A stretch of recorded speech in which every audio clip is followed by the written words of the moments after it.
Welcome back to Talking Sports with Brandon. This is Dallas Cowboys Week 10 recap video.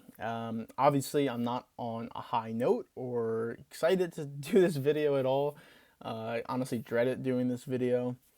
But yeah, Week 10, Cowboys played the Packers in Green Bay. They lost 31-28 in overtime. Whew, and this game was challenging, to be honest, to comprehend after the fact. So, obviously, like I said, they lost 31-28 in OT. But this game should have been a blowout. It really should have. I'm sorry. It should have been a blowout. And, I talked about it. The last video for the Cowboys was 2 weeks ago after the Bears game. But if you watch the other videos on this channel, and I definitely recommend you do that, when I made my picks for Week 10, I actually picked the Cowboys and the Packers, and I picked the Cowboys minus 4.5. And I said in that video, I said I wouldn't be surprised, because it's against us, that the Packers, this is the game where they actually show confidence on offense and they actually look like a real NFL team. And what do you know? They do that. Of course they do that. Of course they look like a real team against us. And it's not surprising, because I kind of expected it, to be honest. And that's just what happens when you're a Cowboys fan. But yeah, we made them look like a team. We really didn't. I mean, the stuff that we've been doing well, we just didn't do. We just didn't. And the thing that always haunts us, it's always in the back of our minds, is the penalties and the costliness of those penalties. It's when they happen, the situations, the plays that they negate. It's not like these penalties happen and it was like a 1 yard run. It's always a big run or a big pass where these plays happen. I swear to God. And guys, it kind of makes sense, because if you're holding someone, yeah, usually that means that, there's probably a bigger lane or something, or your quarterback has more time to throw the ball, but it's not always the case. It just seems to always be the case for us, though. Ridiculous. We'll go through this game. We'll go through the summary of the game. We'll talk about certain things, but I really just didn't want to make this video, to be honest. But we start off. I felt confident going to this game. Like, I wouldn't have picked this game if I didn't feel confident, and I felt confident about it. Coming off a bye as well. Packers have lost 5 straight. But here we go. So we actually win the toss and decide to take the ball. Now, is this a McCarthy confidence macho man move? I think it probably was, because we're a big defer. We like to defer, get our defense out there, make plays, get the ball starting second half, and I like that. I like that, because if you can get a 3 and out and then you go down and get, rather, if anything, 3 points, you basically already have the advantage, because you're going to get the ball starting second half. So you kind of get that extra possession. You already stop them, get a 3 and out, you get points. You already get some confidence, momentum going our way. But we decided to take the ball first. I mean, we did nothing. You have 1 yard on a 1 yard rush, and they go incomplete. So we punt, not even a 1 minute drive. So it really didn't look good from the start when you do that, when you win the toss, take the ball, and then do that. Don't like that. But what helped was Packers actually moved the ball, and of course, they were able to run the ball. They ran for 200. This defense has to do something to stop the run. It's ridiculous. All the Packers can do is run the ball. Look, if it's the Bears that we're playing, when we did and they ran for 200, at least I can expect it, because Fields is, that's what they do. They want to run the ball, and when your quarterback's that mobile and he could just scramble and do running plays for him, it makes sense why a team like that could run for 200 yards against you. But all the Packers can do is run the ball. It's ridiculous how we couldn't stop the run. It started right from the jump. I mean, 4 yards, 8 yards. Also, next unnecessary roughness on Donovan Wilson. 4 yards, 4 yards, 4 yards, 5 yards. Like, that was all running plays right there that got them from their 16-yard line to our 36-yard line. All running plays. Ridiculous. And then, when they had to pass the ball, it's incomplete. Now, they were 2 drops, to be fair, but still incompletions. And look, the ball's in the air. There's a chance for a breakup, for an interception, for a drop. There's a chance for anything. If it's on the ground, only thing you can hope for is a fumble. Look, 3rd and 5, the incompletion, 4th and 5. Look, Mason Crosby is their field goal kicker. He doesn't have a big leg. It's a 54-yard field goal. Conditions weren't, they were fine, but they weren't great there. It's definitely a little windy, a little kind of frigidy, definitely cold, but 54-yard. I didn't think he can get it there. He didn't get it there. Even if he did, I think it would have been a little bit to the right, but he missed it by probably a good 5-10 yards. So I was confident that like long field goals, they cannot make them. And yeah, he was short. So that was a big break right there. We don't capitalize on it. We do punt, but at least we flip field position. We were at midfield when we punted, so it does flip field position. I'll take it. And they started their 17-yard line. It's not the best punt if we're kicking from midfield, but we do get them to punt eventually after a couple plays. And this is where we put a really great drive together.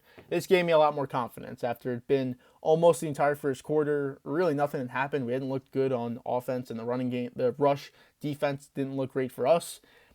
17 play, 83-yard drive that took up 8.5 minutes off the clock.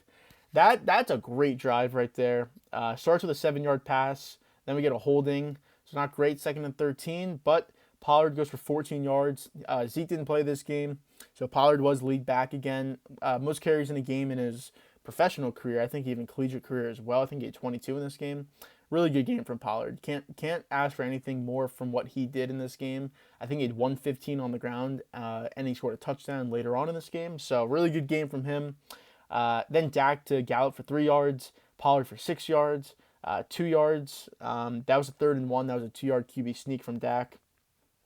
We were doing hurry up this game, which I liked. I kind of like when we do hurry up. No subs off the field. If we like the formation we're in, and I feel like we're comfortable in a lot of different sets, whether it's 2 tight ends or just having a widespread set. Like I feel like I like that we do that, and this was good. I like that we were doing. We wanted to go quick with the ball. We were doing a lot of no huddles, so we actually got them one time on a free play. I can't exactly remember where it was, but.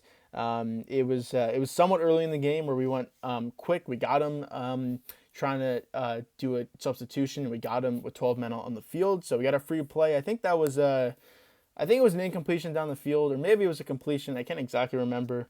But I like the kind of pace that we were playing this game at. I really did. I liked it. But that was 3rd and 1, like I was saying. Last play of the half, or of the quarter, I should say, was 21 yards to Lamb. That was a free play. They had offsides on them, so that was a free play right there. Coming out of the first quarter, going to the second quarter, 2 yards, Lamb for 4 yards, Pollard for 3 yards. 4th and 1, we go for it. Dak gets 1 yard. That was another QB sneak. I like going for it there. Go for it. 4th and 1, putting together a really good drive right there. We don't need 3 points. We want 7 points. I like that play. Then this was the too many men on the field. This was the one, so it was just a deep throw to Noah Brown. So it wasn't anything, but it's still a free 5 yards, so take it. I think we should do that more, kind of upping the pace. Then 1 yard, 3 yards, so a 3rd and 1. Dak again for 2 yards. I like that we're using Dak on these close situations, and it makes sense without Zeke. If Zeke's in there, maybe a little too. Predictable that it's going to go to Zeke on 3rd and 1, 3rd and 2, 4th and 1, but I like using Dak as well. I mean, he's a big guy, 6'3", 230, I think he is. So like he's a big guy. Like he can take hits going up the middle. Then this was Dak to Pollard. This was I think this was this play. It was direct snap to Lamb. It was like Lamb to Pollard or Lamb to Dak and then to Pollard, whatever it was. It was kind of a neat play. I believe it was this one. Then Dak to Lamb for 8 yards, or for 5 yards, I should say. Schultz for 5 yards, and then CeeDee Lamb coming out of the backfield. He actually gets a 3-yard touchdown reception. I like using him out of the backfield. Like he can run routes. He's gonna get a linebacker on him. I like doing that. I think we should do that more. I think I said that earlier in the season as well. So that was a touchdown. So again, 17 plays, 83 yards, 8.5 minutes off the clock. There's now under 10 minutes of the second quarter by the time we score that touchdown. Like the next drive for the Packers, they punt, or they don't punt. It's 3rd and 3. We get a strip sack from D-Law. Only had 2 sacks this game. Honestly, inexcusable. Their offensive line's beat up as well. And I know they don't drop back and pass that much, but there was no rush. Like the times that they were throwing the ball, there was no one in its face. No one at all. I'll check the QB hits right now because I'm actually curious to see exactly what it was. But it was two quarterback hits, and that was on both of the sacks. You cannot have that in a game like this and a defense that we have. The only QB hits was on the sacks. You can't have it. So, but for this occasion, strip sack fumble, we get the ball at their 10-yard line, and you know what? It's got to be a touchdown here. It just has to. So we go 1 yard. We get a sack, only minus 2 yards though, so it's really nothing. So okay, third and goal at the 11-yard line. All right, it's at least points. Nothing crazy. At least we're gonna get 3 points, free 3 points, go up 10-0 early. No problem with that at all. I like that. Instead, and at the time you couldn't tell, but when they come back from commercial, they kind of explained it. Dak throws a pick, tries to go up the seam to Lamb in the end zone for a touchdown, gets picked. They actually return it like 30 yards. So they don't even get it like inside their 10-yard line by the time he's tackled. They actually get it almost near midfield.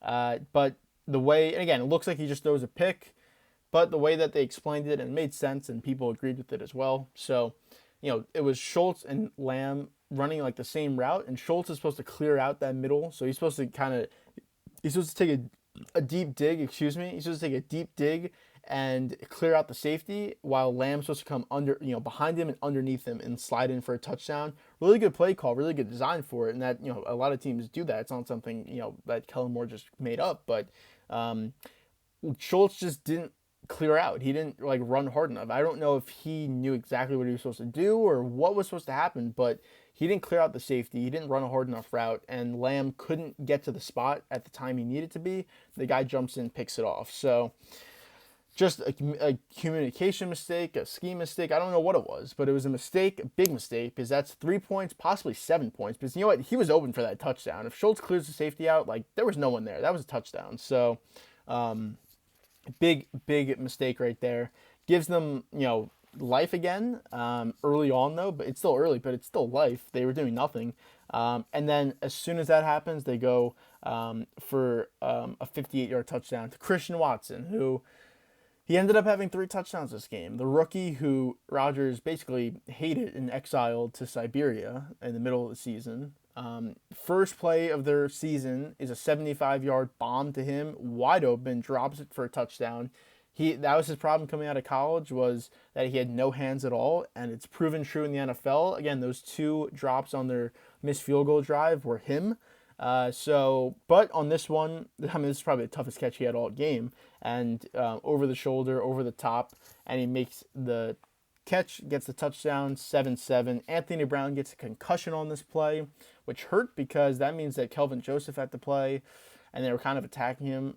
So that actually was a little costly, but nevertheless, they get the touchdown. Then next drive, we're moving the ball, so get it at the 25-yard line, get all the way up to our 42-yard line with 2.5 minutes left. We're putting a drive together at least. Dak throws another pick going to Lamb. This one was Lamb's fault. He just didn't run. I can't exactly remember, but he just didn't run the route correctly or didn't run it hard enough. Whatever it was, he just didn't do what was necessary for that route. And it ended up being a pick. And again, it looked like, when you see the play, it looked like Dak just threw another pick, but, Greg Olsen was on the call on this one. He explained both of them really well, and he explained this one. He just said Lamb didn't run the right route. And you saw on the sideline that Dak, they were having words and they were having conversations about it. And if you're being asked to run that route, you got to do it correctly. You got to be able to put yourself, you can't leave your quarterback out to dry like that. And that's exactly what he did. He left Dak out to dry. He knew that what he had to do to get to that spot on that timing route. He didn't do it. It ended up being a big pick, because they also, another one where they returned it for 30 yards. So they go from the play was at their 42-yard line. They return it to our 24-yard line, and it ends up turning into a touchdown for them. Aaron Jones, 12-yard touchdown. So all of a sudden, it goes from a possible 14-0, if anything, 10-0 game, Dallas leading, to now 14-7 Green Bay lead. Just like that. And I'm at a loss for words at this point. The one thing I'll give credit for our team is that we responded right back with a touchdown, 8 plays, 66 yards, a minute and a half off the clock, basically to send it to halftime. By the time it was ended, there was 8 seconds on the clock. And it was Dak to Lamb for 7 yards, Dak to Lamb for 9 yards, Schultz for 13. Then we go -2, so we're 2nd and 12. Pollard for 11 yards on a rush. I like this. It was the delayed draw to Pollard, where that worked a couple times for us, and it was just, you're expecting pass, guys are they're pushing their defensive lineman out to open up that middle lane. It's going to be open. That worked a couple times. That was that play for 11 yards right there. Dak to Gallup for 23 yards. That was a big play. Then timeout for us. So we're 1st and 5 at their 5-yard line. Incompletion, and then 5-yard touchdown to Dalton Schultz. So at least we tied it. At least, we kind of made up for the mistakes by at least getting a touchdown there. Made it 14-14. Did something with what happened in that first half. Coming out of the half, they get the ball first, like I said. We do get him to punt, but then we punt. But on our punt, we force a fumble of the kick returner, Amani Rogers, who actually just got cut. So we get the ball, great field position, their side of the field. Pollard for 2 yards, Lamb for 30 yards, incompletion to Schultz at the 13-yard line, and then Pollard 13-yard touchdown. Another one of his cut quickness kind of touchdowns, similar to the Bears one. I think it was his first touchdown. I think it was against the Bears, where it's just like up the seam, just making a cut here, quickness here, boom, boom, boom, just like that touchdown. So okay, 21-14. All right, okay, so we get another turnover. Feel a little bit better now. Next drive, they go 3 and out. Okay, I'm feeling a lot better now. This is where our second sack came from Sam Williams. Great play from him. 3rd and 4, obviously possible conversion from them on that play, but he wrecks the play, gets the sack, get the ball right back. I love it. That's great. That's exactly what I want. This drive, so we get it at our 14-yard line. Go 5 yards, 17 yards. This is Malik Davis running the ball now. He actually looked pretty good again. Then we get intentional grounding on Dak. That hurt. 2nd and 21, but we got 12 yards from Schultz. Big play because now it's 3rd and 9, very manageable. And we go 14 yards to Lamb. That was a huge. The Schultz play was a big play right there because if we don't get those 12 yards, we're probably just doing a running play on 3rd down. It's probably still 3rd and long. We're probably doing a running play, and then we're just going to punt. But we actually get a good chunk of yards back, make it manageable, get 14 from Lamb the next play. Then Malik Davis for 14 yards again, and then a 35-yard touchdown to CeeDee Lamb. His second touchdown in the game.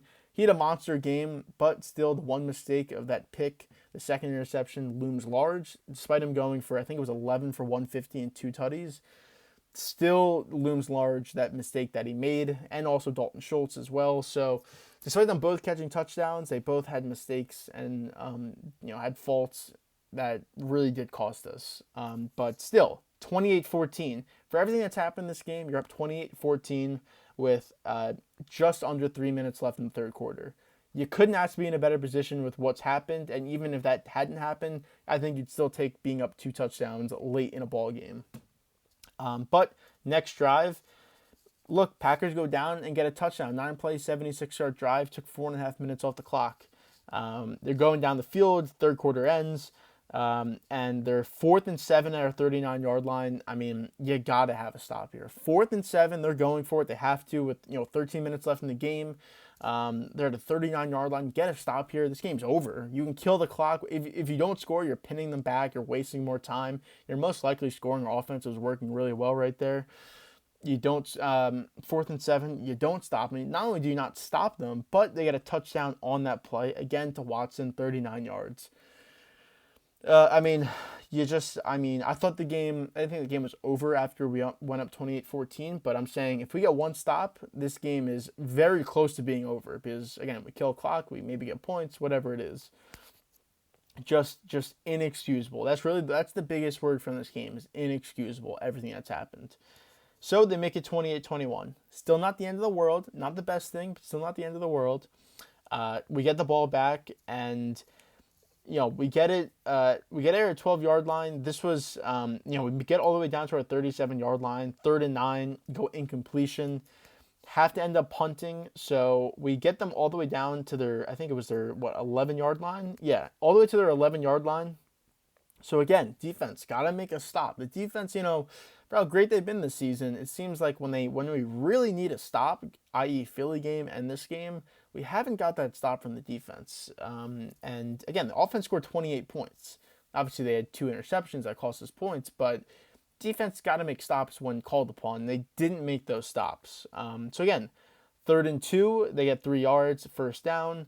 They just keep going, 17 yards, 4 yards, running the ball, 23 yards, 9 yard completion, 2 yard run. They get all the way down to our 7 yard line, and then another Christian Watson touchdown, 7 yards, just kind of like a crossing route, just goes from the right side to the left side, and the game is tied with 2 minutes and 30 seconds left in the fourth quarter.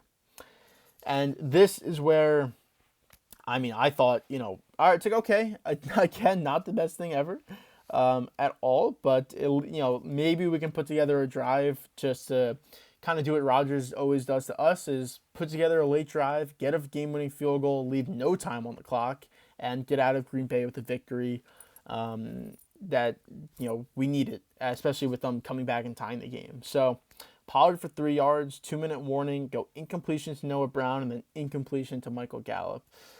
Just needed to put a drive together there. It's like I just called upon the defense to get a stop, and they didn't. You needed the offense to put a drive together there and do something. Something. You needed points there just to finish that game off. Couldn't do it. I thought the game was over here. A minute 50, we're punting it back to them. They're starting at their 33-yard line. I thought the game was over. Rodgers, late game situations against us, getting field goal range, this game's over. Luckily, they didn't. They go 2 yards. They go 7 yards. So it's 30 seconds left, 3rd and 1 at their 42-yard line, and they get an incompletion. The fact that, and this was actually kind of controversial because, they're running the ball so good against us. Why they not run it right there, I don't know. The fact that they threw it, definitely kind of turned heads for Rodgers, because as soon as that play was over, he went straight to LaFleur and started, yelling at him. Clearly, he didn't want to run that play call. Or if he did want to throw it, it just wasn't that exact play. But yeah, they have to punt. At that point, obviously the game's over because there's only 9 seconds left. We do end up we try to do something, a kind of a play. It didn't work out or anything like that, but whatever. Game goes to OT. All right, this game should be over. We should have won this game, whether it was by 14 plus points or just win this game by 3 points. I don't care. We would have won it, but we should have won this game by now. We haven't. That's always a cause for concern when you should have won a game and you haven't, and it's going to OT. That usually means you're not going to win the game. And we actually win the toss. We win the toss. We get the ball first, and we start the 25-yard line. We go 7 yards to Pollard. Lamb for 15 yards. I'm feeling really good now. We're at basically midfield. Pollard for 7 yards. And then this is where it all goes downhill. Even more downhill. We're at their 46-yard line. 2nd and 3. Pollard goes for 9 yards. Another great run. We would have got all the way down to the 35-yard line, 1st down. That's basically field goal range, if anything. It is field goal range, but it's, if anything, that's field goal range. And you're obviously looking for touchdown just to end the game. Jalen Tolbert, who I think it might have been his only snap in the game. And I was looking right, I see it happening. He's bottom side of the screen, left side of the offense, bottom side if you're watching on TV. He's lined up so offsides. It's ridiculous. He's almost a full yard offsides. Looks back at the referee on that sideline. They usually check to see if they're onside, offsides. They said it was off. He moves back. He moves back to the point where he's still offsides. And they run the play, again, 9-yard run, huge play, 2nd and 3 right there. Automatic 1st down with the run, and you're at the 35-yard line. Gets negated because of him being offsides. Again, I think it was his only snap of the game. Why is he in the game there? You can't tell me Lamb, Brown, Gallup, none of them could have played right there.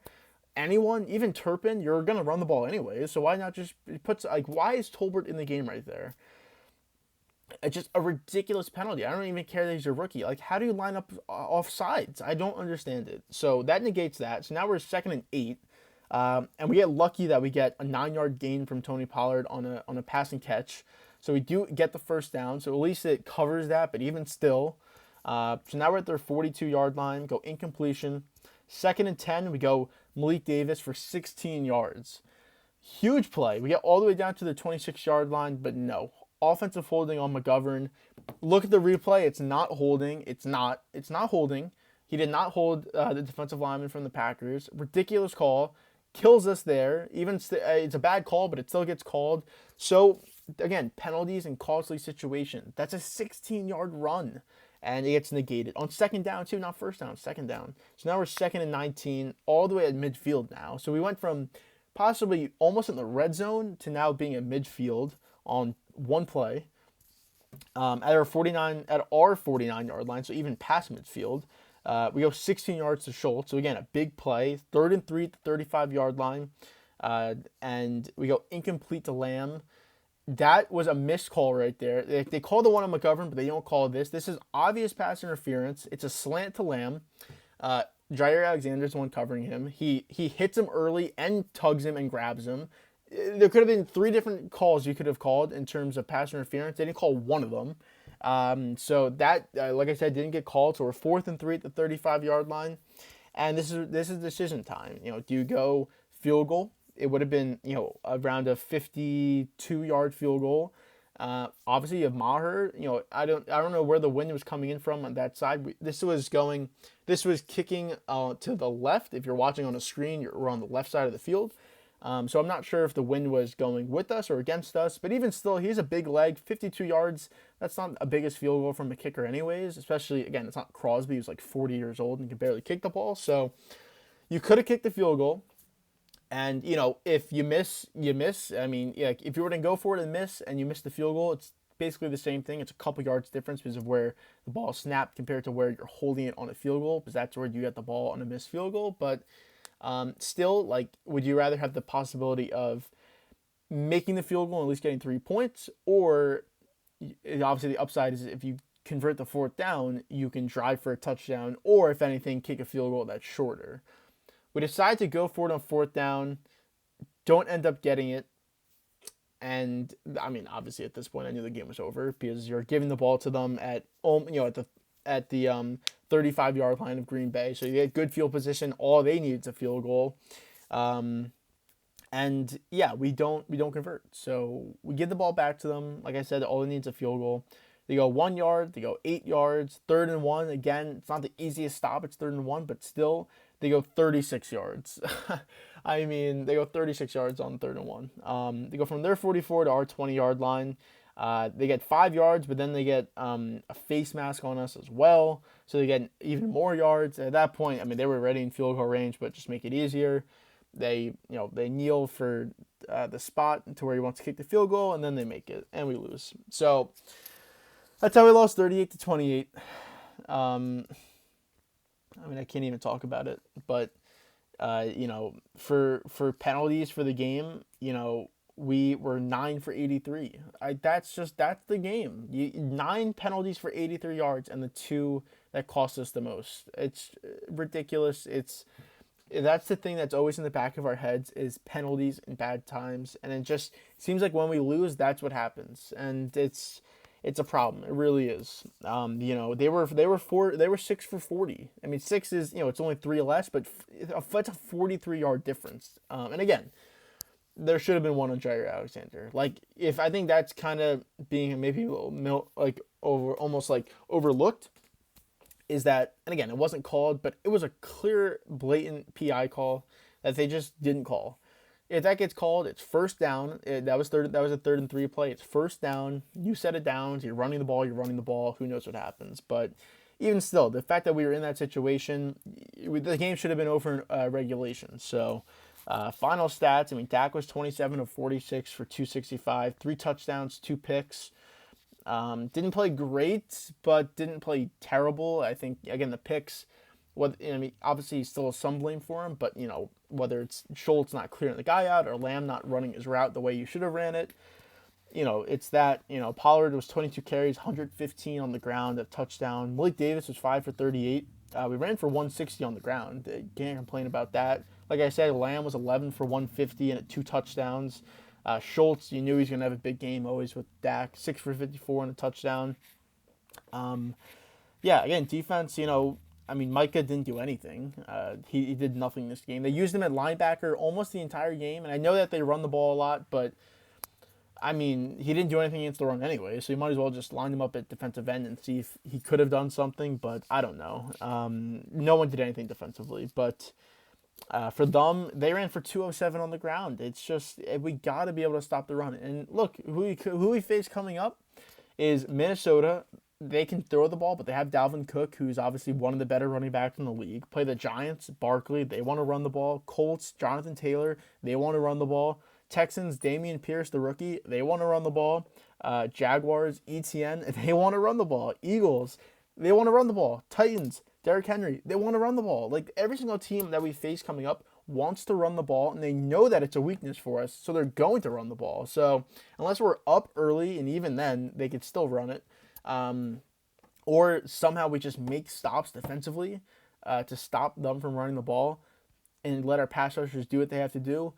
We're not going to be able to stop someone defensively, and it's a problem because we're not causing as many. I mean, we're still causing turnovers, but it's not as much to where if they were like if a team could run the ball like that, then the pass rush and the sacks don't matter because they're not going to drop back and pass the ball, and if they do it, it's under 2 seconds they're getting the ball out. So it's somewhat of a problem right now, and it needs to be fixed for this week in Minnesota. We play Minnesota, who's now 8-1 in Minnesota.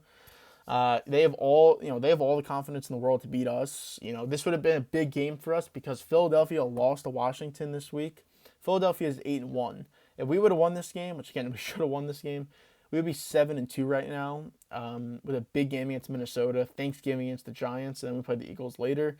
It would have been a huge game to get back against the Eagles, but no, we lose. We're 6-3. We're actually third in the division now because the Giants won, so they're 7-2. Obviously, we beat them, but they obviously have one more win than us. So, yeah, I'm not. I mean, obviously, I still think this is a really good team, but just inconsistencies and bad decision making and not being able to stop the run. It's not a great formula if you're trying to win in the playoffs, and we'll see if Zeke plays this week against Minnesota. I think he will. He probably could have played against Green Bay, but I think he'll play against Minnesota. But yeah, I don't know. We really gotta dig deep, and we really gotta play a good game against Minnesota. They have Jefferson, who went off against the Bills, so we need Diggs to play well. We need to have really good coverage. We'll see if Brown could play. We'll see what the injuries look like for this week. But yeah, just no turnovers, stop the run. This team's a good team. That's the way we got to win. No turnovers and stop the run. The offense could play. I mean, we saw the offense was moving. They were moving the ball. I mean, we had like 400 yards of total offense. That's not a problem. So, yeah, just some things to clean up. Bad loss, but if we win this week and we win against the Giants, you can overlook it. We'll be it could be 8-3, it could be whatever. November seems to be our bad month. You remember last year we were terrible in November. That's where our season kind of collapsed a little bit, and it's not a good start when you lose to the Packers, who were 3-6 going into that game. But we looked forward to Minnesota. Got to win that game. Tough road game, but we got to win it. So yeah, that's I'll see you for the Cowboys video next week after that game again. Hopefully it's a win. I don't know, but hopefully it is. Check out the other videos on this channel. I think the one before this will be the recap of Week 10. And definitely check the video after this one, which will be out probably a couple days later, but it'll be the preview video for Week 11. So thank you for watching, and I'll see you next week.